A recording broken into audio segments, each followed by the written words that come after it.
അതായത് sperm quality naturally better ആക്കാൻ ചെയ്യാൻ പറ്റുന്ന life style and food habits ഉണ്ടോ? യെസ്, നാച്ചുറലി എപ്പോഴും നമ്പർ 1 ഫുഡ് ഹാബിറ്റ്സ്. ഒരുപാട് ഫ്രൈഡ് ഐറ്റംസ്, ഒരുപാട് ഷുഗറി ഐറ്റംസ്, പിന്നെ റെഡ് മീറ്റ് എന്ന് പറയുമ്പോഴത്തേക്ക് ബീഫ്, മട്ടൺ, പോർക്ക് എന്നിവ സാധനങ്ങൾ.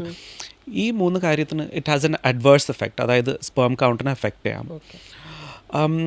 ലാക്ക് ഓഫ് എക്സർസൈസ്, ഒരു സെഡൻറ്ററി ലൈഫ് ലീഡ് ചെയ്യുന്നവർക്കും ഇതേപോലെ സ്പേം കൗണ്ടിനെ എഫക്റ്റ് ചെയ്യാം. ഒരുപാട് ചൂട് സറൗണ്ടിങ്സ് എന്ന് വെച്ചാൽ ഷെഫ്സ്, കുക്സ്, ഇവർക്കൊക്കെ മോട്ടിലിറ്റി കുറയാം.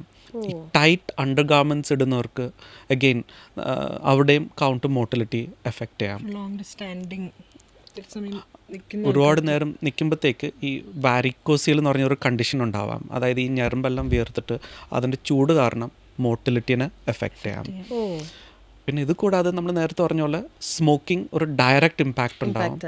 പിന്നെ എക്സസീവ് ആൽക്കഹോൾ ഇൻടേക്ക്, ഒരുപാട് ആൽക്കഹോൾ എടുക്കുന്നവർക്കും അതിൻ്റെ കൗണ്ട് എഫക്റ്റ് ചെയ്യാം, പ്രശ്നം ഉണ്ടാവും. അതെ. ഓക്കെ, ഇപ്പോൾ ഈ ടൈറ്റ് ഡ്രസ്സ് എന്ന് പറഞ്ഞില്ലേ, ഈ ടൈറ്റ് ഡ്രസ്സ് അല്ലാണ്ട് നമ്മൾ പിന്നെ ഈ ഇൻഫെർട്ടിലിറ്റിക്ക് കാരണമാകുന്നു എന്ന് പറയുന്ന ഒരു കാര്യം മൊബൈലാണ്. മൊബൈൽ യൂസ് ചെയ്യുന്നത്, അത് സ്പെഷ്യലി ആണുങ്ങൾക്ക് അവരുടെ ജീൻസിൻ്റെ അല്ലെങ്കിൽ പാൻസിൻ്റെ പോക്കറ്റിൽ ഈ മൊബൈൽ മിക്കവാറും എല്ലാവരും അങ്ങനെയാണല്ലോ വെക്കുക. അങ്ങനെ വെക്കുന്നത് അത് ഇൻഫെർട്ടിലിറ്റിക്ക് കാരണമാകുമോ?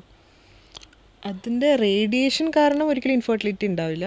അതിൽ നിന്ന് പ്രൊഡ്യൂസ് ചെയ്യുന്ന ഹീറ്റിൻ്റെ എഫക്റ്റിൽ നമുക്ക് ആ ഒരു ടെസ്റ്റിസ് എന്ന് പറയുന്ന അവിടെ നമുക്ക് ബോഡി ടെമ്പറേച്ചറിനേക്കാളും കുറച്ച് ടെമ്പറേച്ചർ കുറവാണ് വേണ്ടത്. അവിടെ ഹീറ്റപ്പ് ആയിട്ടുണ്ടെങ്കിൽ നമ്മുടെ ആ സ്പേംസ് ഡെവലപ്പ് ചെയ്യുന്നതിന് അത് എഫക്റ്റ് ചെയ്യാം. ബട്ട് അഗെയിൻ അങ്ങനെയാണെങ്കിലും തിയോറിറ്റിക്കലി ആണെങ്കിൽ അത് പറയുന്നത്, ബട്ട് അതൊരു റീസണായിട്ട് നമ്മൾ യൂഷ്വലി കൺസിഡർ ചെയ്യാറില്ല. നമ്മൾ ഒരിക്കലും ഒരാളുടെ അടുത്ത് മൊബൈൽ അങ്ങനെ വെക്കരുതെന്ന് യൂഷ്വലി പറയാറില്ല. കാരണം അതിന് സപ്പോർട്ട് ചെയ്ത് ഒരുപാട് സയൻറ്റിഫിക്കായിട്ട് പേപ്പേഴ്സോ ഗൈഡ് ലൈൻസ് ഇല്ല. ബട്ട് സെൻസിബിൾ ആണല്ലോ, കാരണം ഇതിൻ്റെ ചൂടും റേഡിയേഷൻ അടിക്കുമ്പോൾ എഫക്റ്റ് ഉണ്ടാവാം. So it would be sensible, അതായത് മാറ്റി വെക്കുന്ന എപ്പോഴും നല്ലതാണ്. എക്സാക്ട്ലി, ഡോക്ടർ പ്രിയങ്ക പറഞ്ഞു. ഓക്കെ, അപ്പോൾ ഇപ്പോൾ കല്യാണം കഴിഞ്ഞു, ഒരു couple is planning to have a baby.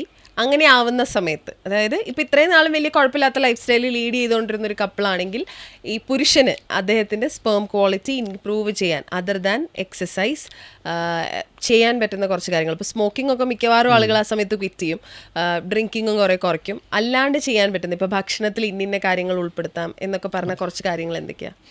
അതായത് ചോദിക്കുന്നത് എന്തെങ്കിലും സൂപ്പർ ഫുഡ്സ് ഉണ്ടോന്നാണ്. സോ നമ്മൾ പലപ്പോഴും ഈ ഇൻസ്റ്റഗ്രാമിലും യൂട്യൂബ് ഇതെടുത്താൽ ബെറ്റർ ആവും, ബട്ട് അങ്ങനെ ഒരു സൂപ്പർ ഫുഡ് ഇല്ല. ഒരു ബാലൻസ്ഡ് ഡയറ്റ് അതാണ് വേണ്ടത്. Balanced diet, plenty of fruits, vegetables, berries, chocolates, അതൊക്കെ ഇപ്പോൾ സൂപ്പർ ഫുഡാണ് അല്ലേ? Berries, dark chocolates. സോ ഒരു ബാലൻസ്ഡ് ഡയറ്റാണ്. എസ്പെഷ്യലി നമ്മൾ കേരളത്തിലുള്ള ഡയറ്റൊക്കെ വളരെ നല്ലതാണ്. ഒരു പ്രൊപ്പോർഷൻ ഓഫ് കാർബോഹൈഡ്രേറ്റ്സ്, പ്രോട്ടീൻ ഉണ്ട്, മീനുണ്ട്, വെജിറ്റബിൾസ് ഉണ്ടാവും. നമ്മുടെ നാട്ടിലത്തുള്ള ഫുഡ് നല്ലതാണ്. പക്ഷേ നേരത്തെ പറഞ്ഞ പോലെ ഈ റെഡ് മീറ്റ്, ബീഫ്, മട്ടൺ അതൊക്കെ ഒഴിവാക്കുന്നത് ഇറ്റ്സ് ഗുഡ്. ബട്ട് ഒരു സൂപ്പർ ഫുഡ് എന്ന് പറഞ്ഞ ഒരു സാധനം റിയലി നമ്മൾ ഇപ്പം ബെറീസ് പറഞ്ഞാലും അതിൽ കുറേ ആൻറ്റി ഓക്സിഡൻസ് ഉണ്ട്. പക്ഷെ ആ പേര് പറഞ്ഞ് നമ്മൾ രാവിലെ ഉച്ചയ്ക്ക് വൈകുന്നേരം ബെറീസ് കഴിച്ചാൽ നമ്മുടെ കൗണ്ട് കൂടണമെന്നില്ല. അഗെയിൻ ഒരു ബാലൻസ്ഡ് ആയിട്ടാണ് നമ്മൾ കഴിക്കേണ്ടത്. പക്ഷേ ഈ പറഞ്ഞതുപോലെ ഈ കൗണ്ട് കൂടാനും അല്ലാണ്ട് ഹെൽത്തിനും നല്ലതാണെന്ന് പറഞ്ഞാൽ കാഷ്യൂ, ആൽമണ്ട്സ് ഒക്കെ ആ ടൈമിൽ കൂടുതൽ ആളുകൾ കഴിക്കാറുണ്ട്. ആൻഡ് ഇഷ്ടമാണെങ്കിൽ കഴിക്കണം. ബട്ട് കൗണ്ട് കൂടുന്ന വിചാരിച്ചിട്ട് കഴിച്ചാൽ വെയിറ്റ് ആയിരിക്കും കുറച്ച് കൂടുതലായിട്ട് കൂടാൻ സാധ്യതയുള്ളത്.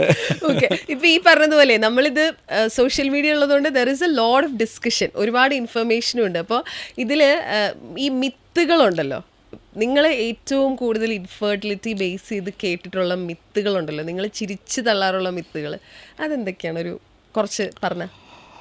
ചില ആൾക്കാർ ചോദിക്കും, ലൈക്ക് ഈ ഒരു സമയത്ത് ട്രൈ ചെയ്താൽ ഗേൾ ബേബി ഉണ്ടാവോ, ഈ ഒരു സമയത്ത് ട്രൈ ചെയ്താൽ ബോയ് ബേബി ഉണ്ടാവോ, അങ്ങനത്തെ ക്വസ്റ്റ്യൻസ് ചോദിക്കാറുണ്ട്. അത് ഏത് സമയം?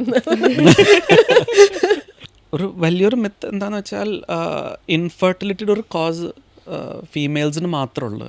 അതൊരു ബിലീഫാണ്. അതായത് പലപ്പോഴും ഈവൻ പേഷ്യൻസ് വരുമ്പോഴത്തേക്ക് വൈഫ് മാത്രമായിരിക്കും, എന്നെ മാത്രം ചെക്ക് ചെയ്താൽ മതി. അതൊരു സ്ട്രോങ് മിത്താണ്. അങ്ങനല്ല. ഒരു പ്രഗ്നൻസിക്ക് ഒരു ഹെൽത്തി മെയിലും ഒരു ഹെൽത്തി ഫീമെയിൽ വേണം. ആൻഡ് ഒരു സെമൻ ടെസ്റ്റ് എന്ന് പറഞ്ഞാൽ ഏറ്റവും സിമ്പിൾ നോൺ ഇൻവേസീവ് ടെസ്റ്റാണ്.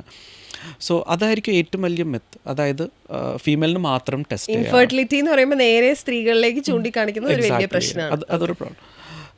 നമ്പർ 1 നമ്മൾ ബന്ധപ്പെട്ട് കഴിഞ്ഞാൽ തലയാണി അടിയിലിടണം, നമ്മൾ കാല് പൊക്കി വെക്കണം, അനങ്ങാണ്ട് കിടക്കണം. പൊക്കി വെച്ചാല് പെട്ടെന്ന് sperms അകത്ത് കയറും. അങ്ങനത്തെ കൺസെപ്റ്റുകൾ. ഇത് കുറേ മിത്സ് ആണ്. ഇങ്ങനെ തലയാണി വെച്ചെന്നോ അല്ലെങ്കിൽ കാല് പൊക്കി ഒരു ചാൻസസ് ഓഫ് പ്രഗ്നൻസി കൂടത്തില്ല. സെക്കൻഡ് തിങ് ഇസ് ആൾക്കാർ ചോദിക്കുന്നത് നമ്മൾ ഡെയിലി ബന്ധപ്പെടണം. അതിൻ്റെയും ആവശ്യമില്ല. വൺസ് ഇൻ ഓൾട്ടർനേറ്റ് ഡേയ്സ് അല്ലെങ്കിൽ വൺസ് ഇൻ 2 days ആയാലും മതി. പ്രഗ്നൻസിക്കുള്ള ചാൻസ് എപ്പോഴും ഉണ്ടാവും.